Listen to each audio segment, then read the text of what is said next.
Hi friends, welcome back to my channel. என்ன குழம்பு வைக்கிறது? என்ன குழம்பு வைக்கலாம்?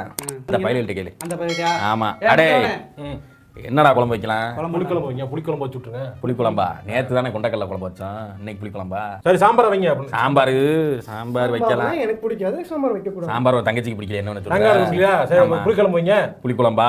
நேற்று தானடா கொண்டக்கடலை குழம்பு வச்சோம். இந்த வீடியோல என்ன பார்க்க போறோம்னா, முட்டை கிரேவி எப்படி செய்யலாம்ன்றத பத்தி பார்க்கலாம்.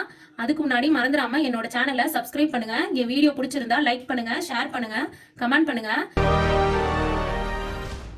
ஓகே, இப்போ முட்டையோட பெனிஃபிட்ஸ் என்னென்னு பார்த்தீங்கன்னா, நம்ம மூளைக்கு ரொம்ப நல்லது, அப்புறம் நம்ம கண் பார்வைக்கு ரொம்ப நல்லது.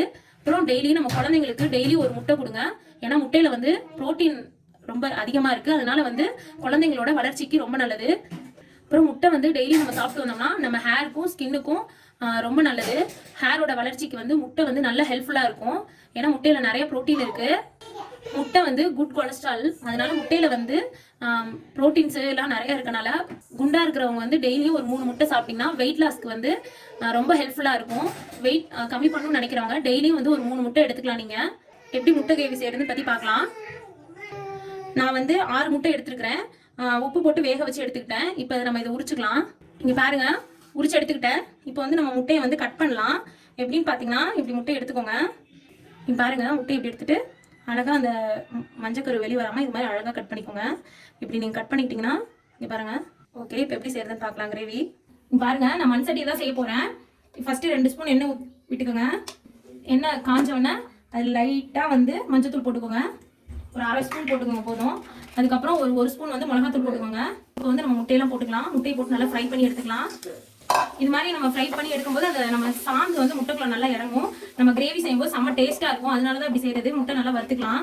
இது மாதிரி செஞ்சீங்கன்னா செம்ம டேஸ்ட்டாக இருக்கும். முட்டையை நல்லா இது மாதிரி வறுத்துக்கோங்க. இப்போ பாருங்க, இந்த ஸ்டேஜில் வந்து நம்ம முட்டையை எடுத்துக்கலாம். இப்போ இந்த எண்ணெயிலே வந்து இங்கே பாருங்க, 2 பட்டை, 2 ஏலக்காய், ஒரு மராட்டி மூக்கு, அப்புறம் பச்சை மிளகாய் 1, அப்புறம் கருவேப்பிலை, அப்புறம் வெங்காயம் ஆட் பண்ணிக்கோங்க. பாருங்க, வெங்காயத்தை நல்லா வதக்கிக்கோங்க. பாருங்க, இந்த ஸ்டேஜில் வந்து நான் வந்து தக்காளி வந்து 4 எடுத்திருக்கேன்.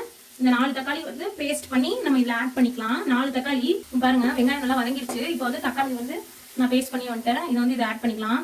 இது மாதிரி தக்காளி நீங்கள் அரைச்சி சேர்க்கும் போது செம்ம டேஸ்ட்டாக இருக்கும். கொஞ்சமாக வந்து கரம் மசாலா ஆட் பண்ணிக்கோங்க. அதுக்கப்புறம் சிக்கன் மசாலா ஆட் பண்ணிக்கோங்க. கொஞ்சமாக சேர்த்துக்கோங்க. ஆல்ரெடி நம்ம ஆட் பண்ணியிருக்கோம், நல்லா காரமாக இருக்கும். மிக்ஸ் பண்ணிக்கோங்க. இந்த பச்சை வாசனை எல்லாம் போட்டோம். தேங்காய் வந்து அரைச்சி ஊற்றிக்கலாம். தேங்காய் வந்து 2 சீல் எடுத்திருக்கேன். தக்காளி அரைச்ச அந்த ஜார்லையும் நீங்கள் எடுத்துக்கலாம். அதுக்கப்புறம் சோம்பு வந்து 1 ஸ்பூன் சேர்த்துக்கோங்க. இஞ்சி பாருங்க, ஒரு பெரிய சைஸு. அதுக்கப்புறம் பூண்டு கொஞ்சம், ஒரு பெரிய சைஸ் பூண்டு. அப்புறம் கொஞ்சமாக இதில் கொஞ்சம் சீரகம், கொஞ்சமாக 1/2 ஸ்பூன் போதும் சீரகம். அப்புறம் மிளகு வந்து ஒரு 1/2 ஸ்பூனு. இப்போ இதை பேஸ்ட் பண்ணிக்கலாம். இங்கே பாருங்க, பேஸ்ட் பண்ணிட்டேன். இதை ஆட் பண்ணிக்கலாம். இங்கே பாருங்க, இப்போ நம்ம அரைச்சி வச்சா அந்த பேஸ்ட்டை ஆட் பண்ணிக்கலாம். தேங்காய் பேஸ்ட்டு கொஞ்சமாக ஆட் பண்ணிக்கோங்க. 1 ஸ்பூன் ஆட் பண்ணிக்கோங்க கொஞ்சமாக. இப்போ இதெல்லாம் மிக்ஸ் பண்ணிக்கோங்க.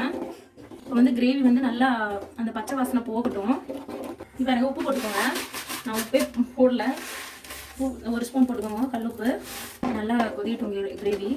இப்போ பாருங்க, இந்த ஸ்டேஜில் வந்து நம்ம முட்டையை வந்து ஆட் பண்ணிக்கலாம். நல்லா ஒரு கிண்டிட்டு மூடி வச்சுக்கலாம். தண்ணி நல்லா சுண்டட்டும். இப்போ பாருங்க, இந்த ஸ்டேஜில் வந்து மூடி வச்சுக்கலாம். நல்லா தண்ணி சுண்டட்டும். பாருங்க, சுவையான எக் கிரேவி ரெடி ஆயிடுச்சு. செம்ம வாசனை அடிக்குது. அதுவும் மண்பானையில் செய்யவும் செம்மையா கொதிக்குது. கிரேவி நல்லா ரெடி ஆயிடுச்சு. மண்பானையில் செய்யவும் செம்ம டேஸ்டா இருக்கு. சாந்து முட்டையில போய் நல்லா இறங்கிடுச்சு. இது மாதிரி பாருங்க. ஓகே ஃப்ரெண்ட்ஸ், என்னோட வீடியோ பிடிச்சிருந்தா லைக் பண்ணுங்க. மறந்துடாம என்னோட சேனலை சப்ஸ்கிரைப் பண்ணுங்க. கிரேவி ரெடி ஆயிடுச்சு. நீங்க வந்து இதை வந்து சப்பாத்திக்கு, சீரக ரைஸுக்கு, இட்லி, தோசை எல்லாத்துக்குமே வச்சு சாப்பிடலாம். பூரிக்கு வச்சு சாப்பிட்டீங்கன்னா நல்லா செம்ம சுவையாக இருக்கும். ஓகே, நெக்ஸ்ட் வீடியோவில் உங்களை நான் பார்க்குறேன். இப்போ கிரேவி ரெடி ஆயிடுச்சு. லைட்டாக மேலே வந்து கொத்தமல்லி தூவி விட்டுக்கோங்க.